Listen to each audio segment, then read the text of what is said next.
have gone through an interaction with the Appointments Committee. Gye buvuddeko President Museveni ng'akozesa obuyinza obumuweebwa ssemateeka yalonda Henry Musasizi omubaka wa Rwanda East ku bwa minisita w'ebyensimbi era n'akakasibwa paalamenti bw'atyo n'alayizibwa mu kifo kino.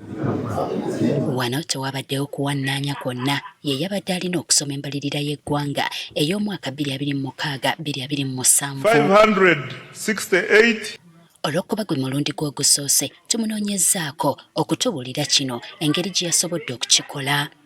Olw'okuba ekisanja ekiwedde ono abadde minisita omubeezi w'ebyensimbi bino abadde ajja abiraba buli mwaka okutuusa mukama we lwe yamutaddemu obwesigwe ku mulundi guno y'aba akulembera minisitule eno.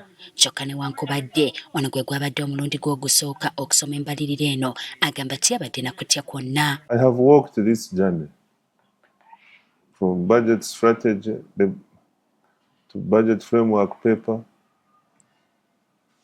to budget approval in Parliament. The only opportunity I had never got was to read the budget.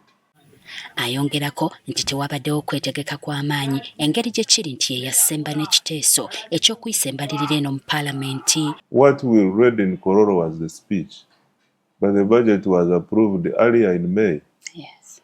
Before the 11th Parliament came to an end.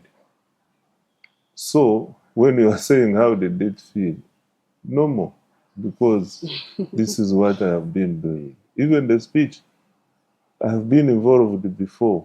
Atubuulidde nti kye yabadde asinga okusimbako essira kwe kukozesa olulimi olwangu olusobola okutegeerwa buli munnayuganda. We made sure that we simplified the language so that even the people who have never gone to any class of economics could be able to understand.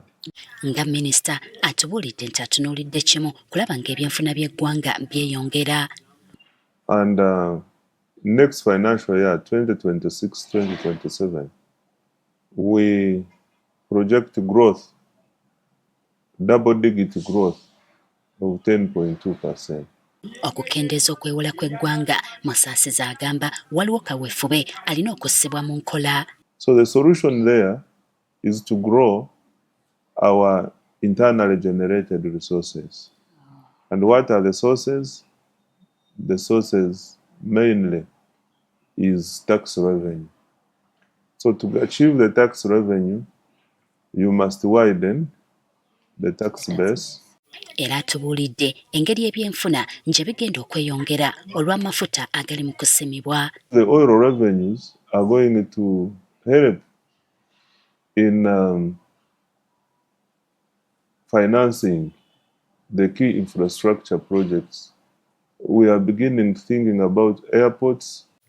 Peter Mbowa owa banka ya Absa ono alowooza nti waliwo obwetaavu mu kukendeeza ku nsaasaanya naddala ebintu ebitali bya mulaka. Bw'otunuuliramu olumu ensaasaanya ya gavumenti waliwo ebintu bingi by'olaba bigenda ku ssente by'osuubira nti tebyandigenze ku ssente ate by'osuubira nti byandiyambye ate eggwanga ogenda okweyongerako ate n'osuubira nti tebiweereddwa bulungi ssente.